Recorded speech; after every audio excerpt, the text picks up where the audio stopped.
Welcome to my YouTube channel. मेरे इस YouTube channel पर आप सभी लोगों का बहुत बहुत स्वागत है।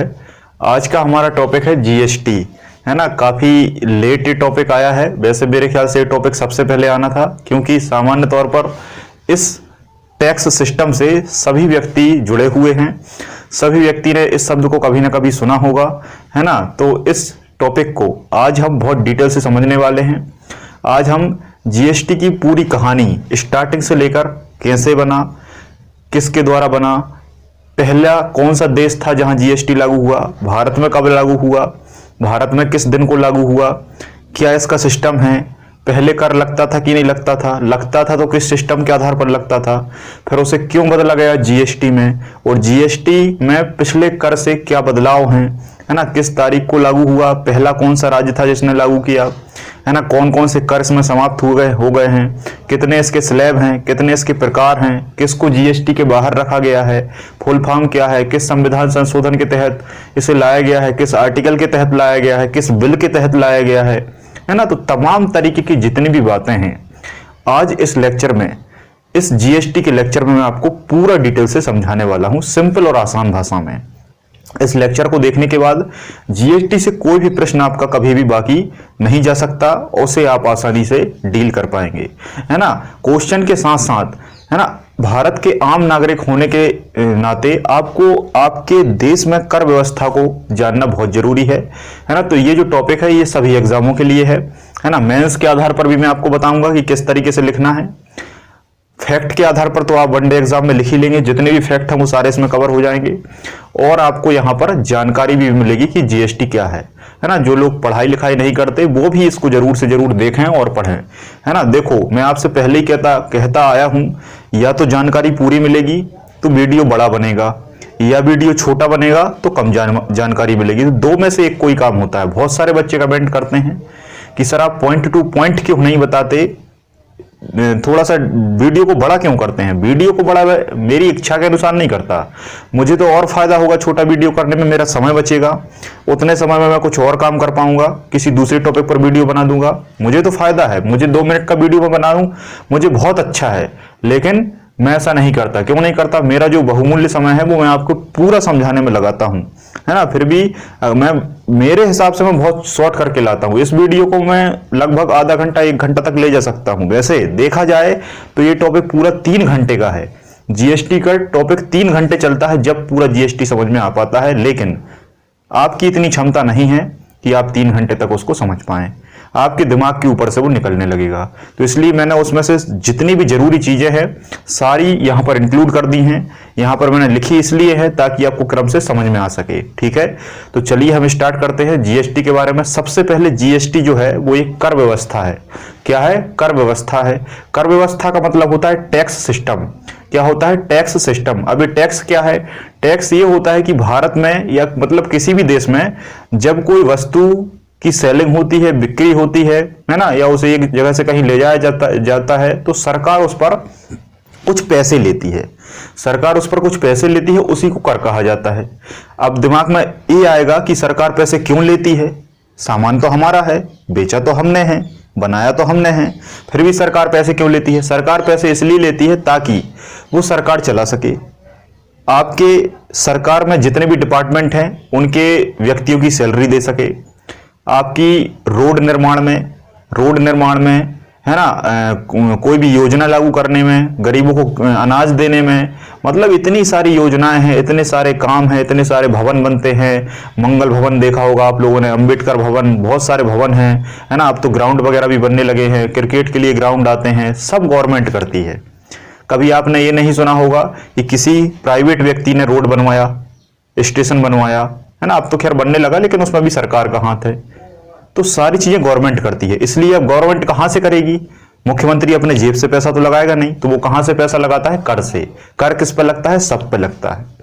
जितनी वस्तुएं भारत में बनती हैं, बिकती हैं, एक जगह से दूसरी जगह जाती हैं, उन पर कर लगता है, जिसे हम टैक्स कहते हैं। कर व्यवस्था हिंदी में कहा जाता है टैक्स सिस्टम, इंग्लिश में कहा जाता है तो जीएसटी भी क्या है? टैक्स सिस्टम है। फुल फॉर्म इसका है गुड्स एंड सर्विस टैक्स। क्या है? गुड्स। गुड का मतलब होता है अच्छा। गुड का मतलब क्या होता है? अच्छा। सर्विस का मतलब होता है सेवा। भारत में जितने भी काम होते हैं, चाहे वो कोई सा भी डिपार्टमेंट हो, चाहे आपकी दुकान हो, चाहे आपकी खेती हो, आप सर्विस ही दे रहे हैं। आप क्या दे रहे हैं? सर्विस। आपने अनाज उगाया, व्यापारियों को दे दिया, तो व्यापारी ने उसमें मुनाफा कमा लिया, फिर व्यापारी ने उन व्यक्तियों तक पहुंचा दिया जहां उसकी जरूरत है, उन लोगों ने अनाज खा लिया, फिर उन व्यक्तियों ने कुछ वस्तुएं बनाई, दवाइयां बनाई, प्लास्टिक की चीजें बनाई, मोबाइल बनाया, माइक्रोफोन बनाया, बोर्ड बनाया, मार्कर बनाया, ठीक है, बहुत सारी चीजें बनाई, वो आप तक पहुंची। तो इस तरीके से हमने कुछ वस्तु बनाई, वहां पहुंची, उनने कुछ वस्तु मैन्युफैक्चर की, वो हमारे पास आई। जब हमारे यहां से वस्तुओं का एक्सचेंज होता है तो हम कुछ उनका कॉस्ट रखते हैं, कुछ उनका मूल्य निर्धारित करते हैं, और उसी मूल्य के ऊपर जो सरकार टैक्स कर पैसा लेती है वो टैक्स कहलाता है। आपको पता होगा सामान्य तौर पर एक गाड़ी जो बाइक होती है, वो बाइक जो 60,000 की होती है लगभग, है ना, 60,000 की बाइक की अगर मैं उदाहरण के तौर पर बात करूं तो वो लगभग 85,000 90,000 तक पहुंच जाती है, 80-85,000 तक पहुंच जाती है। के कारण क्या है? टैक्स।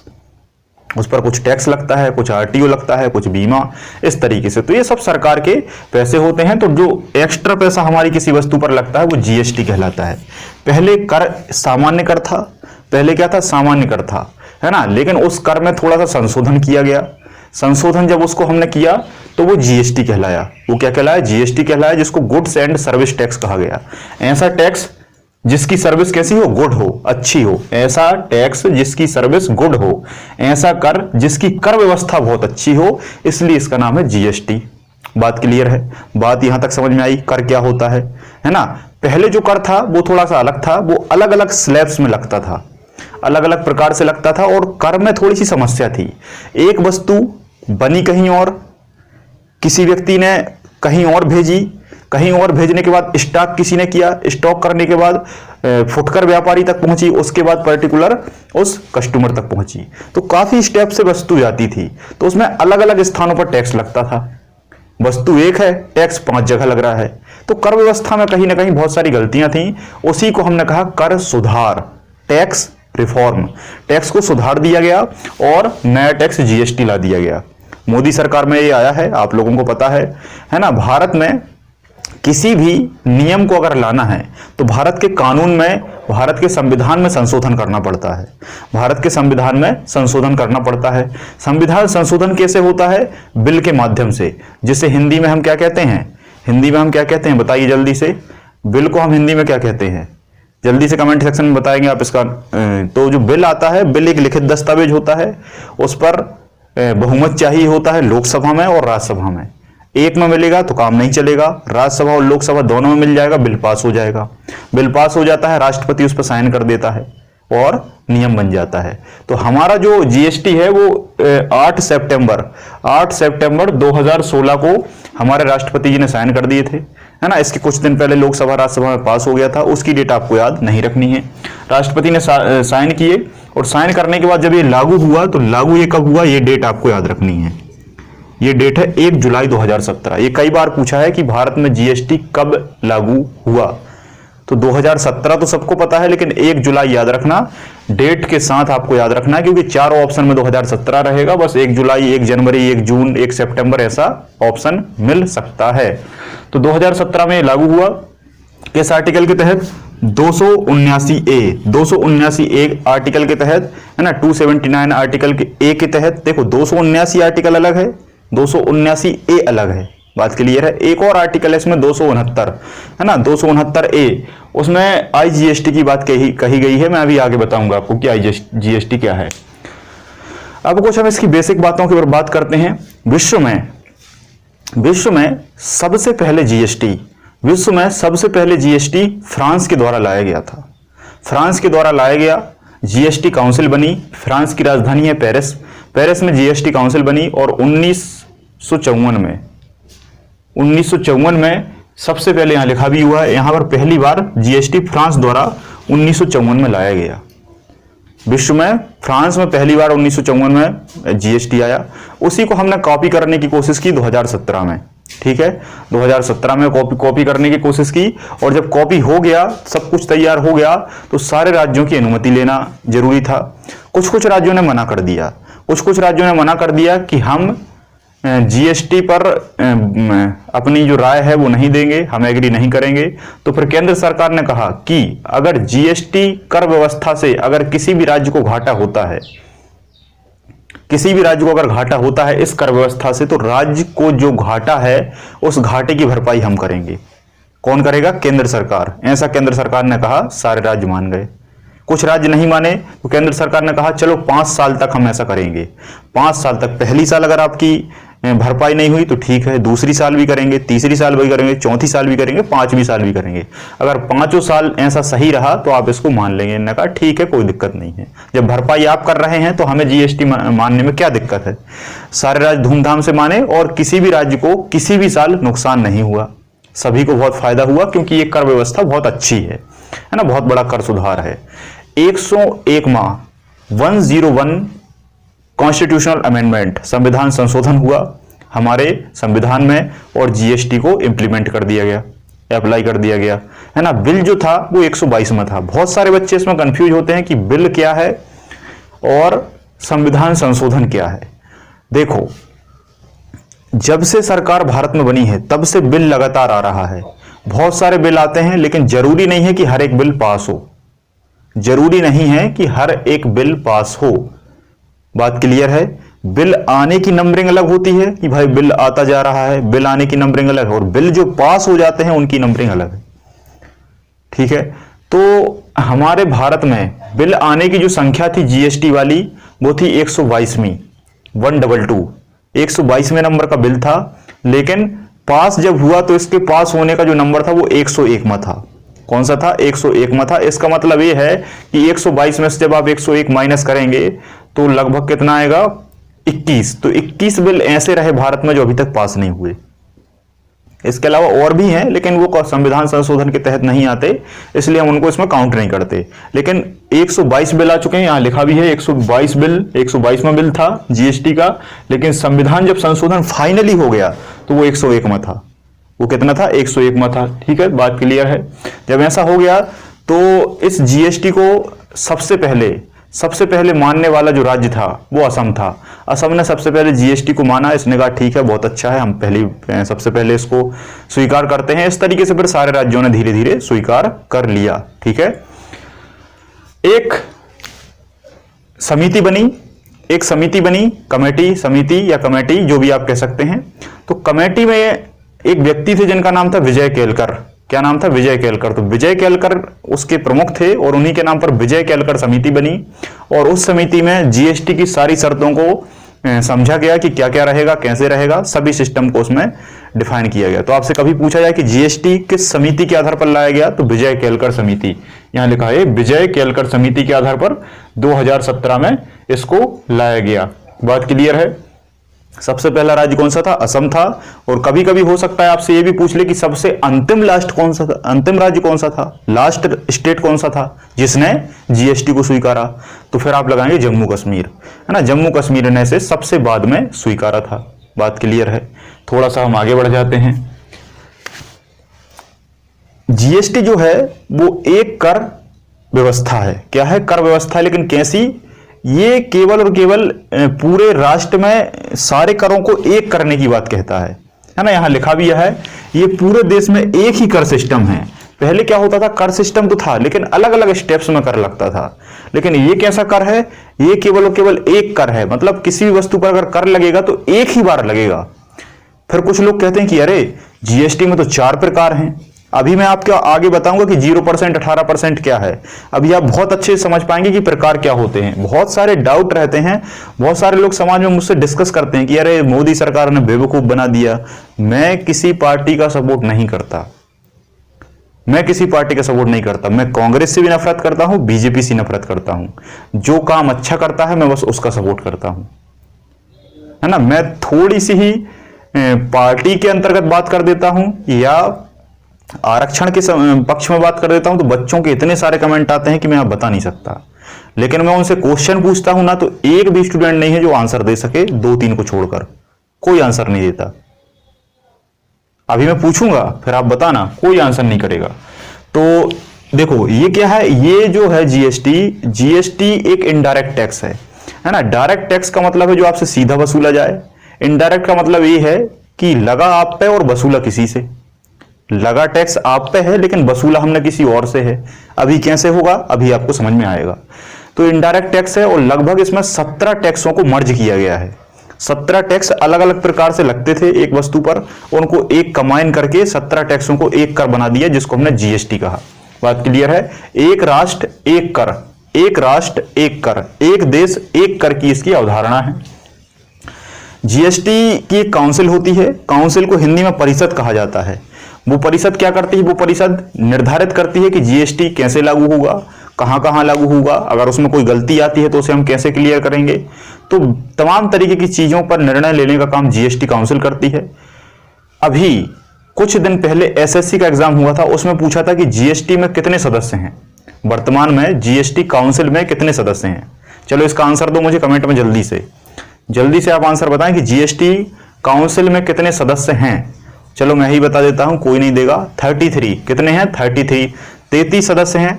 अब आपसे हो सकता है अगले एग्जाम में पूछे कि 33 सदस्यों में कौन कौन आता है। इन 33 सदस्यों में कौन कौन आता है? तो आपके 28 राज्य हैं, 28 राज्यों से 28 व्यक्ति आ जाएंगे। व्यक्ति कौन रहेगा? ये रहेगा आपका वित्त मंत्री।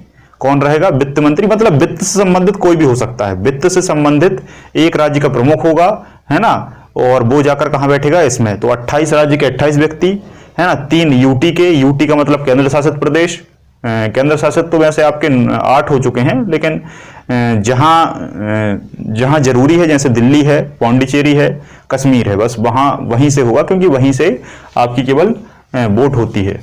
ठीक है, तो 3 वो हो गए, तो कितने हो गए आपके? 28 और 3 31 हो गए, और 32 और 33 बचे 2, तो 2 केंद्र सरकार के होते हैं। 2 मेंबर केंद्र सरकार के होते हैं। इस तरीके से 33 मेंबर हैं, है ना। अब आप मुझे थोड़ा सा इस पर डिटेल से बताएंगे, है ना, कि ये 33 मेंबर में अभी वर्तमान में कौन कौन है ना, कौन कौन है और उसका हेड कौन है, ये आप कमेंट करके बताएंगे।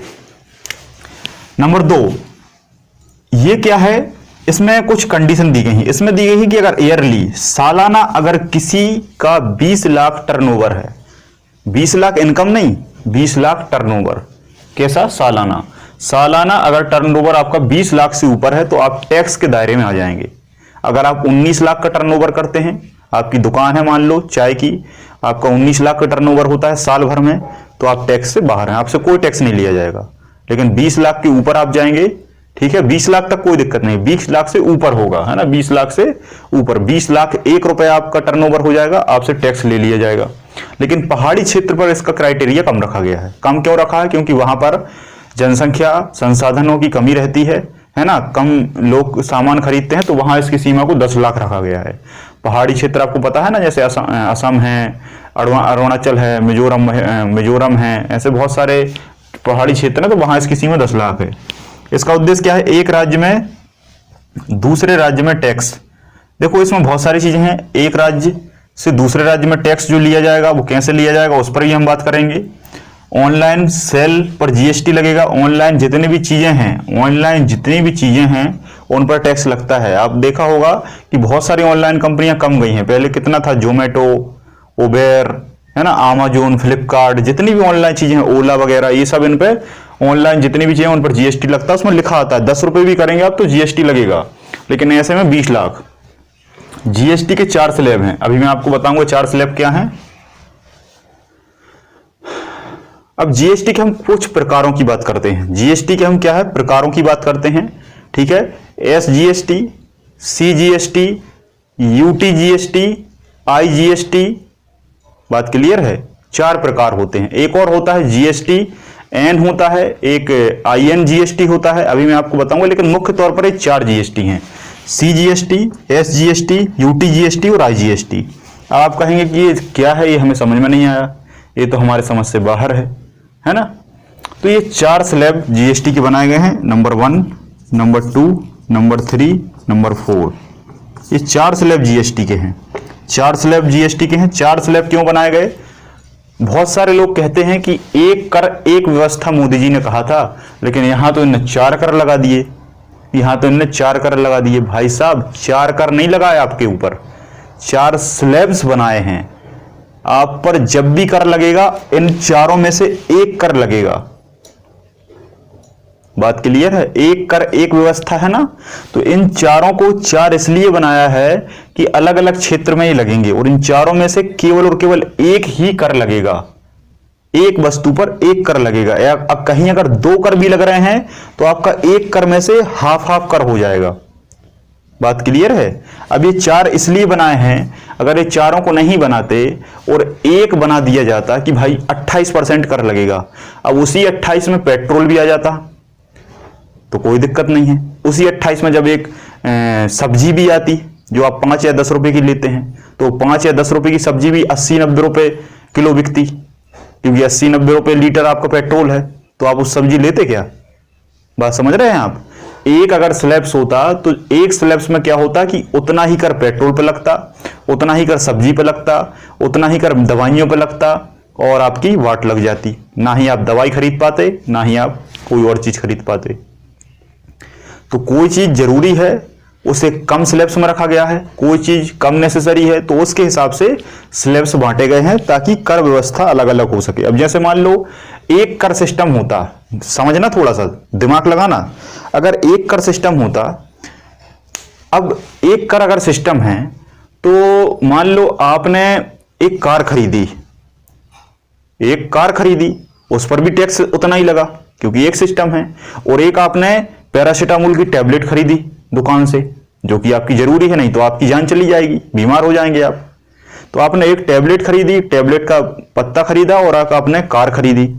जब दोनों चीजें एक में आएंगी, मान लो सब्जी खरीदी या कुछ भी खरीदा, मैं मानता हूं कि सब्जी बाहर है लेकिन मान लो थोड़ा सपोज कर लो, तो क्या होगा?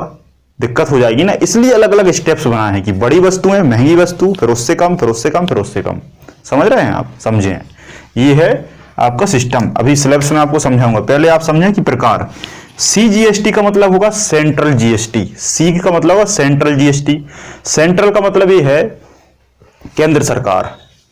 जब एक मोबाइल बिकेगा तो उस मोबाइल बिकने के बाद केंद्र सरकार उस पर कर लेगी, वो क्या कहलाएगा? CGST, central GST। एक होगा state GST, SGST। State GST का मतलब ये है कि जब भारत में कोई मोबाइल बिकेगा तो निश्चित है वो किसी न किसी राज्य में बिकेगा, और राज्य सरकार भी है और केंद्र सरकार भी है, तो राज्य की सरकार SGST लेगी, केंद्र की सरकार CGST लेगी। अब आप ये कहेंगे कि अरे कर तो हमसे 2 बार लिया जा रहा है, ऐसा नहीं है। कर आपसे एक ही बार लिया जाएगा, आधा केंद्र सरकार ले लेगी, आधा स्टेट सरकार लेगी, ऐसा होगा। अगर मान लो मोबाइल पे 2000 आपका टैक्स लगा है, 2000 GST लगा है, तो 2000 में से 1000 केंद्र सरकार CGST, 1000 राज्य सरकार SGST लेगी, ऐसा होगा। 2 कर नहीं है, एक बात याद रखना। फिर है UT GST। UT GST उनके लिए, UT का मतलब होता है यूनियन टेरिटरी। यूनियन टेरिटरी को हिंदी में कहते हैं केंद्र शासित। केंद्र शासित उनके लिए है, देखो कोई राज्य में रहता है तो कोई दिक्कत नहीं है। अगर कोई राज्य की जगह केंद्र शासित प्रदेश में, जैसे पौंडीचेरी है, लक्षद्वीप है, दादरा एवं नगर हवेली है, दमन एवं दीप है, ठीक है, आपका अंडमान निकोबार द्वीप समूह है, और आपका अब तो जम्मू कश्मीर भी हो गया है, और आपका लद्दाख भी हो गया है, दिल्ली है। तो इस तरीके से या तो आप राज्य में आएंगे तो एस लग जाएगा SGST, या आप केंद्र शासित में आएंगे तो UT लग जाएगा। क्लियर है? एक होता है IGST। IGST थोड़ा सा अलग है। IGST काफी विवादों में रहा, इसलिए ये अलग आर्टिकल में मैंने यहां बताया भी था। ये IGST 269A में है, बाकी 279A में है। आपसे जब भी GST पूछे आप 279A लगाइएगा, लेकिन आई पूछे तो आप किस में लगाएंगे? 269A में। अब ये आई क्या है? आई का मतलब होता है इंटीग्रेटेड। क्या होता है? Integrated GST। इंटीग्रेटेड क्या है? इंटीग्रेटेड का मतलब ये है जब वस्तु एक राज्य से दूसरे राज्य में जाएगी, जब एक वस्तु एक राज्य से दूसरे राज्य में जाएगी, जब उस पर जो टैक्स लगेगा वो इंटीग्रेटेड टैक्स कहलाएगा, मतलब IGST कहलाएगा। बात क्लियर है? मान लो कहीं पर कोई चीज होती है, जैसे मान लो मध्य प्रदेश में सबसे ज्यादा क्या होता है? सोयाबीन। मध्य प्रदेश में सबसे ज्यादा सोयाबीन होता है। सोयाबीन, वैसे कृषि को तो इससे बाहर रखा गया है, कृषि को तो आपका GST से बाहर रखा है। मान लो जैसे कार है ना, कार के जो पार्ट्स हैं वो मध्य प्रदेश के पीतमपुर में बनते हैं। पीतमपुर में बनने के बाद कार असेंबल हुई महाराष्ट्र में। कार जब असेंबल महाराष्ट्र में हुई तो उसके पार्ट्स MP से कहां गए? महाराष्ट्र में गए। तो अब ये समझ में नहीं आता कि उन पर टैक्स मध्य प्रदेश लेगा कि महाराष्ट्र लेगा। तो इसके लिए अलग से एक कर बनाया जिसका नाम है आईजीएसटी। आईजीएसटी में ये कहा राज्य सरकार ने, केंद्र सरकार ने ये सोचा कि हम ऐसा करते हैं कि हम सभी वस्तुओं पर ऐसा सिस्टम करते हैं कि जो वस्तु जहां बिकेगी सो कर वहीं लगेगा, बनी कहां है इससे कोई मतलब नहीं है, वस्तु जहां बिक रही है वहीं पर हम कर लेंगे। अब ऐसा क्यों है, इसमें अलग अलग तर्क हैं, बहुत सारे बड़े बड़े इकोनॉमिक्स के अपने अपने सुझाव हैं, इस पर मैं ज्यादा बहस नहीं करूंगा, है ना। बस मैंने आप जो सिस्टम है बस मैं बता रहा हूं। ये सिस्टम अब लागू हो चुका है, पहले बहुत सारे राज्यों ने विरोध कर दिया था। उन्होंने कहा, राज्यों ने कहा कि कच्चा माल हमारे पास है, हमारे यहां से कच्चा माल होता है और उस कच्चे माल से बहुत सारी चीजें बनने के बाद दूसरे राज्यों में बिकती हैं, है ना। तो मुनाफा जो है कर का वो दूसरे राज्य ले लेंगे। लेकिन आप ये भी तो सोचिए कि खरीद कौन रहा है, खरीद भी तो दूसरे राज्य का व्यक्ति रहा है। जैसे मान लो गुजरात में कोई कच्ची चीज बनी, कच्ची चीज उत्पादित हुई और वो जाके बिकी राजस्थान में। अब बिकी जब राजस्थान में तो खरीदा किसने, राजस्थान के व्यक्ति ने, पैसा किसने दिया, राजस्थान के व्यक्ति ने, तो कर गुजरात को हम क्यों देंगे, ऐसा इनका मानना था। इसलिए वो कर व्यवस्था राजस्थान से ली जाएगी। तो सिस्टम ये है कि जो वस्तु जहां बिकेगी सो कर वहां से लिया जाएगा।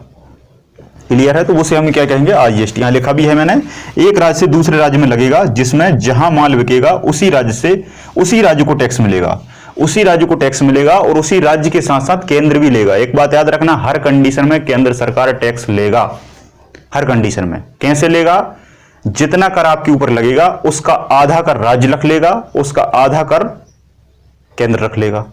जैसा अभी मैंने बताया 2000 है तो 1000 राज्य 1000 केंद्र। अगर आप केंद्र शासित में रखें तो केंद्र शासित में रहते हैं तो केंद्र शासित ले लेगा। अगर वो वस्तु एक राज्य से दूसरे राज्य में गई है तो जिस राज्य में बिकी है वो राज्य आधा ले लेगा, आधा केंद्र ले लेगी। ठीक है, लेकिन आप पर एक ही कर लगेगा, आप पर 2 कर नहीं लगेंगे, है ना। चलो हम स्लैब्स की बात कर लेते हैं। 4 प्रकार के स्लैब्स हैं इसमें। देखो ये 4 प्रकार हैं जीएसटी के, 4 प्रकार जीएसटी के हैं, है ना। 4 प्रकार का मतलब यह है कि बेसिक समझने के लिए किस किस तरीके से लगता है तो मैंने आपको बता दिया। अब स्लैब समझ लो, 0%, 5%, 12%, 18% और 28%। 5 स्लैब्स हैं, 5 स्लैब्स हैं, है ना। 5 स्लैब्स का मतलब ये है 5 प्रकार। 5 प्रकार का मतलब ये है कि 5 में से अलग अलग रहेंगे। ऐसा नहीं होगा कि एक वस्तु पर, कुछ लोग क्या समझ लेते हैं 5 स्लैब्स है तो 5 प्रकार का जीएसटी। सरकार ने तो हमसे कहा था एक कर, एक राज्य, एक राष्ट्र, ऐसा रहेगा। तो भाई एक ही है, ये एक ही है। किसी भी वस्तु पर जो भी कर लगेगा इन 5 में से एक लगेगा, ना कि 5। बात को समझो, शिक्षित बनो। 0% में तो इन्होंने एक ए तक कह दिया कि 0% में हम छोड़ते हैं आपको। 0% में आप क्या करते हैं, छोड़ते हैं। 0% का मतलब यह है हम आपसे कोई कर नहीं लेंगे। किसने कहा, सरकार ने। ना राज्य सरकार लेगी ना केंद्र सरकार। जितना बेचना है बेचो, जितना खरीदना है खरीदो, जहां ले जाना है ले जाओ। दिल्ली, बंबई, आगरा, मुंबई, बनारस, जहां ले जाना है। क्या क्या है समझ लेते हैं। इसमें नेसेसरी चीजें हैं जो आपको जरूरी ही हैं, मतलब जिनके बिना आपका जीविकोपार्जन नहीं हो सकता। तो इसलिए इसमें ऐसी चीजों को रखा गया। सब्जी पर कोई टैक्स नहीं होता। कभी क्वेश्चन आ जाए कि ऐसा आ सकता है कि इनमें से निम्न में टैक्स लगता है। सब्जी, कार, बाइक, मेडिसिन्स, तो आपको क्या लगाना है, सब्जी। तो सब्जी में टैक्स नहीं लगता। दूध डेली की आवश्यकता है, दूध को भी टैक्स है। डेयरी वगैरह जितनी है टैक्स से बाहर है। डेयरी लिखा रहा है। कृषि, अनाज, दाल, अरहर, सोयाबीन, है ना, बटरी, उड़द, मूंग, गेहूं, कुछ भी बेचिए आप, कर लेता है। कभी कर लेता हुआ देखा व्यापारी को या किसी को भी, कहीं कर नहीं लगता।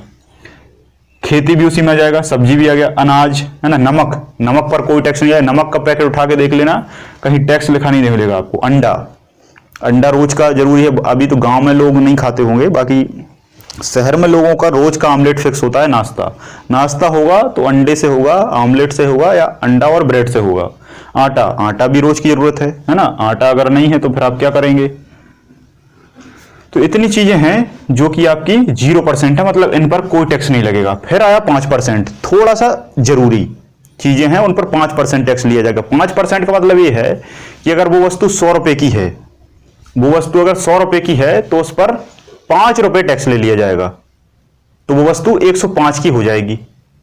अगर वो वस्तु 50 की है तो उस पर 2.5 रुपए टैक्स ले लिया जाएगा। बात समझ में आ रही है। ये है क्या क्या है। चाय जरूरी नहीं है। चाय अगर आपको ना दी जाए तो आपका जीवन रुक नहीं जाएगा, है है ना। तो देखो सब्जी हो गया, अनाज हो गया, आटा हो गया, टैक्स से बाहर है, बस क्या दिक्कत है। चाय जरूरी नहीं है, चाय में 5% लगेगा, कॉफी में 5% लगेगा। न्यूज़पेपर, मेरे ख्याल से न्यूज़पेपर, मेरे ख्याल से न्यूज़पेपर को बाहर होना था, क्योंकि न्यूज़पेपर शिक्षा के लिए है, जानकारी के लिए है ना। तो शिक्षित होने के लिए, है ना। वैसे ही लोग न्यूज़पेपर नहीं पढ़ते, वैसे ही गांव में देखा होगा, अपने शहर में जो पढ़ने वाले हैं उन्हीं के यहाँ न्यूज़पेपर जाता है, बाकी 100 रुपये भी लोग महीने पर नहीं देना चाहते। तो न्यूज़पेपर को मेरे ख्याल से इसमें रखना जरूरी नहीं था, बहुत सस्ता रहता है, फिर थोड़ा सा महंगा हो जाएगा, लोग नहीं खरीदेंगे, लोग पढ़ नहीं पाएंगे। तो इस जानकारी को, आज व्यक्ति अगर जानकारी को नहीं समझ पाता तो उसका एक ही कारण है, अशिक्षा। कभी शिक्षा ली ही नहीं, बहुत सारे वीडियो को देखकर स्किप कर देते हैं। क्यों करते हैं? समझ में ही नहीं आ रहा क्या है जीएसटी, यार घबरा जाते हैं वो। टिकटॉक का एक वीडियो बना दो तो दिन भर देखते रहते हैं टिकटॉक पर। वो अब तो खैर टिकटॉक बैन हो गया, कुछ और आ जाएगा, कुछ और आ जाएगा, पबजी तो है ही चालू आपका।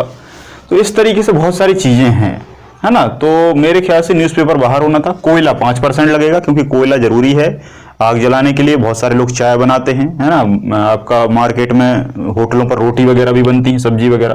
पनीर जरूरी नहीं है, पनीर थोड़ा सा ऊंचे लेवल के लोग खाते हैं, 5%। काजू 5%, काजू आप जानते हैं। अब इससे थोड़ा सा बड़ा लेवल जो है 12%, इस पर थोड़ी अच्छी चीजें आ जाएंगी। घी सभी लोग नहीं खा पाते, जो अच्छे लोग हैं वही खा पाते हैं, चलो इस पर 12% लगा दिया।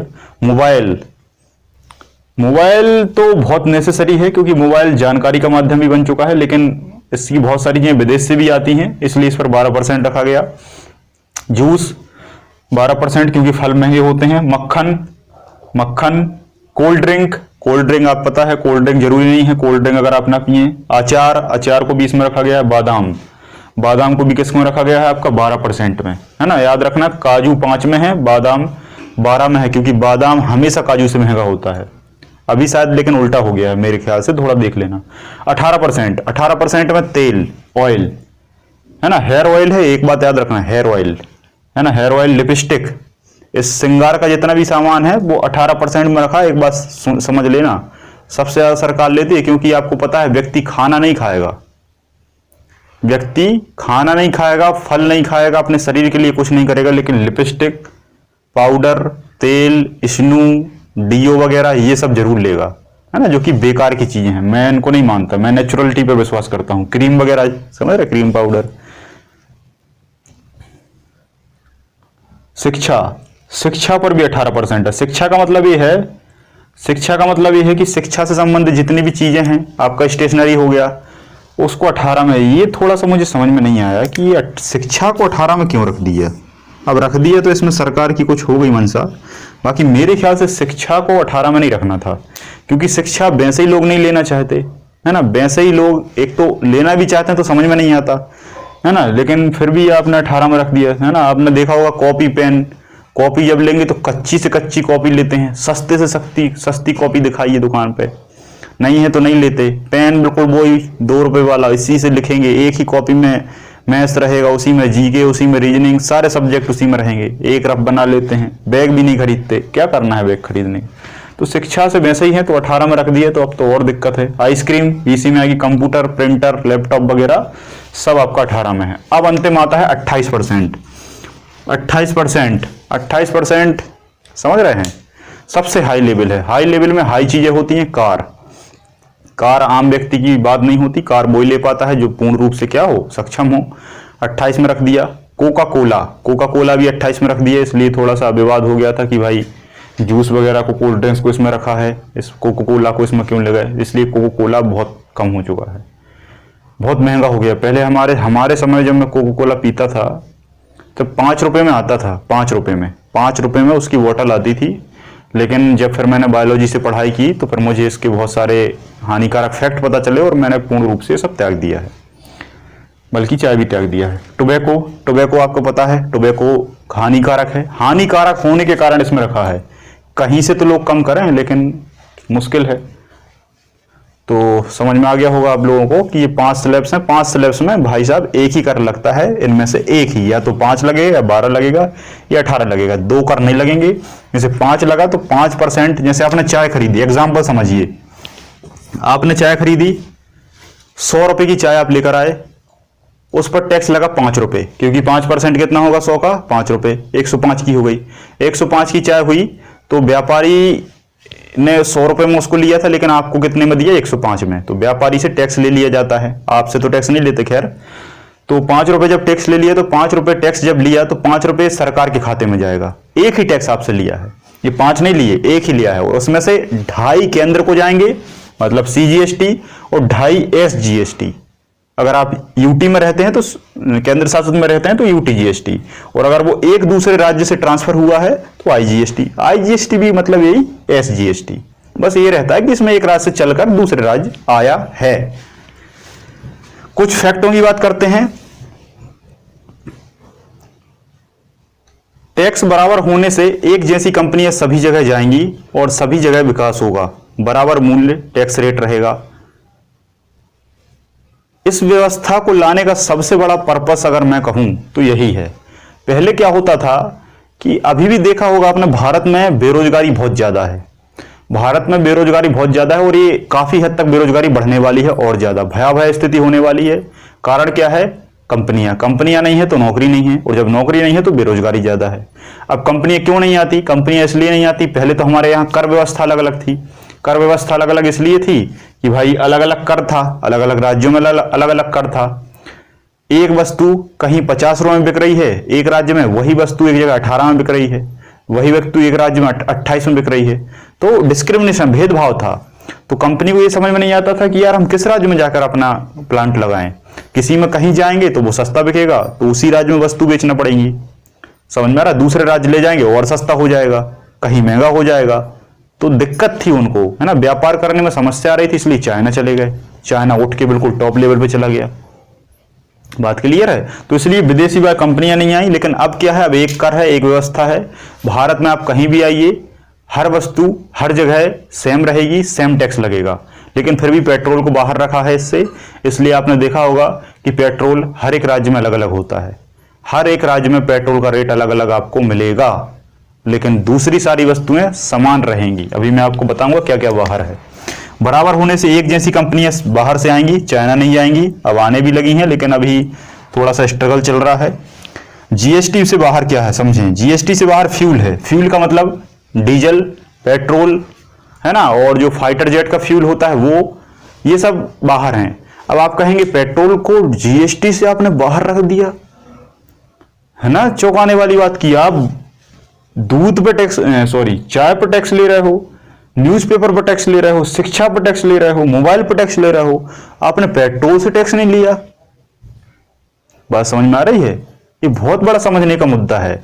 तो भाई साहब, पेट्रोल पर टैक्स इसलिए नहीं लिया कि अगर पेट्रोल को हम टैक्स लेते, पेट्रोल से हम अगर टैक्स लेते तो पेट्रोल से हम टैक्स कितना ले पाते? मैक्सिमम, अधिकतम 28, अधिकतम 28 ले पाते। 28 में सरकार का क्या होता? बात समझ में आ रही है? इसलिए सरकार ने इसको इससे बाहर कर दिया, और बाहर जानबूझ के कर दिया ताकि एक और स्लैब से, यहां अगर 50-60-70% का स्लैब्स बनाते तो आप देखकर ही इसका विरोध कर देते, देखकर ही इसका विरोध कर देते। तो पेट्रोल को किसी भी स्लैब्स में नहीं रखा या GST में नहीं रखा, इसका मतलब ये नहीं है कि उस पर कर नहीं लगता। उस पर कर मनमाना कर लगता है। कितना लगता है? मनमाना। अगर मैं कहूं इस कर का डबल लगता है तो भी शायद गलत नहीं होगा, तो भी शायद गलत नहीं होगा। क्योंकि अभी मैंने एक दिन पेट्रोल का वीडियो बनाया था, तो अभी वर्तमान में 28 रुपए प्रति लीटर कच्चा तेल है। 28 रुपए, 28 रुपए है, और 28 रुपए में से 30 रुपए लग जाते हैं उसको रिफाइन करने में। तो 28 से 30 में कितना हो गया आप? 58। फिर भी वो कितने में बेचते हैं आपको देखो, 90 के लगभग हो रहा है ना। तो वो इस 28 से भी ज्यादा टैक्स लेते हैं, इस 28 से भी ज्यादा लेते हैं, इसलिए इसे बाहर रखा है। शराब को बाहर रखा है। शराब को भी इसलिए बाहर रखा है क्योंकि शराब तो बिकना ही है। आपको पता है लॉकडाउन में कुछ नहीं खुला, लेकिन शराब की दुकान पहले खोली गई। क्यों खोली गई? क्योंकि इसका सारा जो टैक्स है वो सरकार को जाता है ना, स्टेट सरकार को जाता है। तो स्टेट काम कैसे चलाएगा? कर से, शराब का कर से। तो शराब पर अच्छा मनमाना टैक्स लगाया जाता है, इसलिए बाहर रखने का मतलब ये नहीं है कि टैक्स नहीं लिया जाएगा, मनमाना टैक्स लिया जाएगा। ऐसी कोई सी वस्तुएं नहीं है जिन पर टैक्स ना लिया जाता हो, जरूरी चीजों को छोड़कर कुछ ही।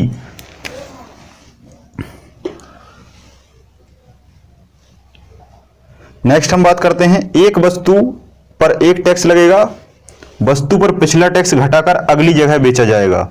हर जगह टैक्स नहीं लगेगा, मतलब कोई वस्तु अगर है तो वो वस्तु पर टैक्स बार बार नहीं लगेगा। पहले क्या होता था समझिए, जैसे मान लो एक मेडिसिन, मतलब एक दवाई बनी, ये मान लो जो आपकी बुखार की टैबलेट है, बुखार की टैबलेट का कच्चा माल का मतलब आपको पता होगा कि दवाइयां पेड़ पौधों से बनती हैं, तो पेड़ पौधे कहीं उगाए गए तो कच्चा माल कहीं तैयार हुआ, तो कच्चे माल पर भी टैक्स ले लिया।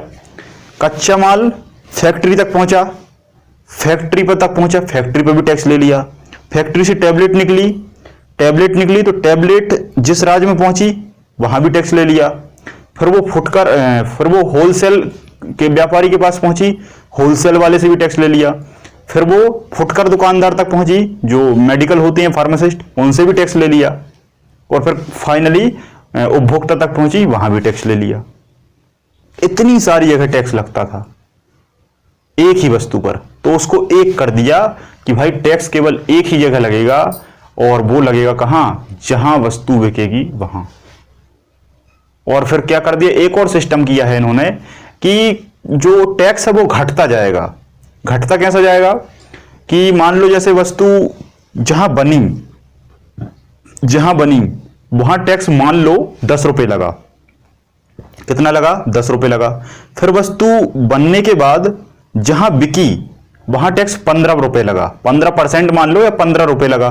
जब 15 रुपए लगा तो 15 रुपए सरकार यहां नहीं लेगी, यहां कितने लेगी? 5 रुपए, क्योंकि 10 तो उसने पहले ले लिए है ना, यहां 10 ले लिए हैं, यहां 15 लेने थे तो अब केवल 5 लेगी। क्यों? क्योंकि 10 ये माइनस हो जाएंगे, तो 10 यहां ले लिए, 5 यहां ले लिए, इस तरीके से टोटल 15 हो गए। तो पहले क्या था, पहले यहां से 10 भी ले लेती थी, यहां से 15 भी ले लेती, और अगर कहीं बिकी तो वहां से भी खींच लेती थी।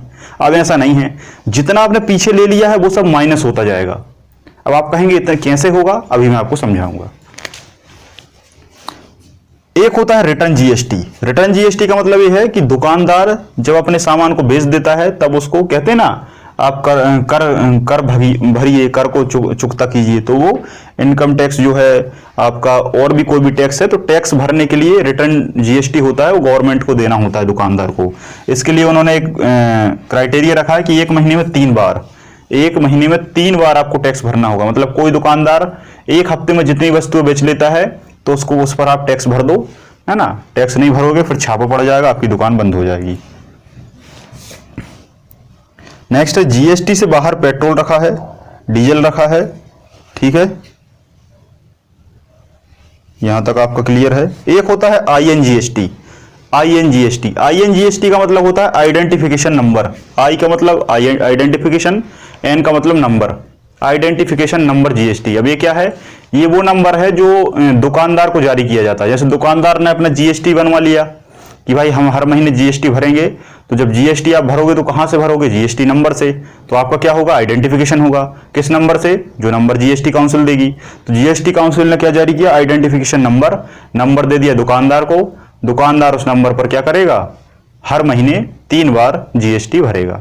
इसमें बीच के जो अंक होंगे उन अंकों पर पैन कार्ड नंबर रहेगा। शुरू के 3 अंक राज्य के रहेंगे और लास्ट के 3 अंक बार बार क्या होंगे? बदलेंगे। यहां लिखा हुआ 15 डिजिट होंगे, 15 डिजिट टोटल होंगे इस नंबर में। 10 बीच के जो 10 हैं वो पैन नंबर दर्शाएगा, पैन कार्ड नंबर। शुरू के 2 डिजिट स्टेट को दर्शाएंगे और लास्ट के जो 3 डिजिट हैं वो हर बार एक यूनिक कोड कंफर्म करेंगे, ठीक है। और एक अंतिम होता है जीएसटी एन। जीएसटी एन का मतलब होता है जीएसटी नेटवर्क। एन का मतलब नेटवर्क है। अभी नेटवर्क क्या है? नेटवर्क है एक इन्फोसिस कंपनी है ना। तो भारत सरकार ने एग्रीमेंट किया है इन्फोसिस कंपनी से। तो इन्फोसिस कंपनी ने एक बहुत बढ़िया सॉफ्टवेयर तैयार किया है जिसका नाम है जीएसटी एन। मतलब एक ऐसा नेटवर्क है, एक ऐसा सॉफ्टवेयर है जिस पर सभी प्रकार का जीएसटी, सभी प्रकार के स्लैब्स, सभी प्रकार के क्षेत्र, सभी प्रकार के दुकानदार उसमें इंक्लूड होंगे, अपना नंबर जनरेट करेंगे, सभी का उसमें से टैक्स कटता जाएगा, सब कुछ उसमें ऑटोमेटिक होने की व्यवस्था निर्धारित की गई है। बात क्लियर है? तो आई होप आपको इस लेक्चर में जीएसटी के बारे में सब कुछ बहुत अच्छे से समझ में आ गया होगा कि क्या है, कर है, कैसे बना, क्या इतिहास रहा, किस तरीके से भारत में आया, कितने प्रकार हैं, कितने सिलेबस में लगता है, फायदा क्या है और नुकसान क्या है। ठीक है, फायदा इसका ये है कि सबसे बड़ा फायदा मैं ये कहूँ, सबसे बड़ा फायदा ये है कि विदेश से अब कंपनियां आने लगेंगी। कंपनियां क्यों आएंगी? क्योंकि सभी जगह एक कर है। एक कर है तो कंपनी कहीं भी खोले कोई दिक्कत नहीं है। नहीं तो पहले गुजरात में खुलती थी तो फायदा होता था, मध्य प्रदेश में खुलती थी नुकसान हो जाता था। तो ऐसी भेदभाव था, क्योंकि कोई वस्तु कहीं सस्ती कहीं महंगी। तो सबसे बड़ी चीज कंपनी आएंगी, कंपनी आएंगी तो रोजगार आएगा, रोजगार आएगा तो बेरोजगारी खत्म होगी, पहला फायदा। दूसरा फायदा, एक वस्तु पर बार बार जो टैक्स लगता था अब बार बार नहीं लगेगा, अब एक बार लगेगा। ठीक है। तीसरी चीज ये है कि टैक्स सिस्टम में बहुत बड़ा सुधार आया है।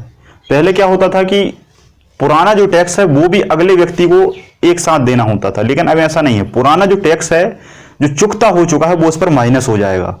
ठीक है। ऐसे इस तरीके की बहुत सारी जो चीजें हैं वो फायदेमंद हैं। और पेट्रोल और शराब को बाहर रखा है, ये भी एक ठीक चीज है मेरे हिसाब से, क्योंकि अगर ऐसा नहीं करेंगे तो इससे कम टैक्स आएगा। अगर इस स्लैब्स में रख दिया तो सरकार एक लिमिटेड टैक्स ले पाएगी। देखो एक बात और सुनो, अगर इन स्लैब्स में पेट्रोल को रख दिया तो पेट्रोल की कीमत फिक्स हो जाएगी, पेट्रोल कभी बढ़ेगा नहीं, पेट्रोल कभी बढ़ेगा नहीं। क्यों नहीं बढ़ेगा? क्योंकि आपका ये क्या है, फिक्स है। बढ़ेगा थोड़ा बहुत फर्क आएगा, ज्यादा नहीं आएगा। लेकिन यहां क्या करती सरकार? मनमाना काम, जब मन में आया 5 रुपए बढ़ा दिया, 10 रुपए बढ़ा दिया, कमा दिया। तो ये अपने हिसाब से वो करती है, डबल तिबल जितना भी उनको लगता है अपने हिसाब से। तो आई होप इस लेक्चर में जीएसटी आपको बहुत अच्छे से समझ में आया होगा। तो आप सभी लोगों का बहुत बहुत धन्यवाद। जय हिंद, जय भारत।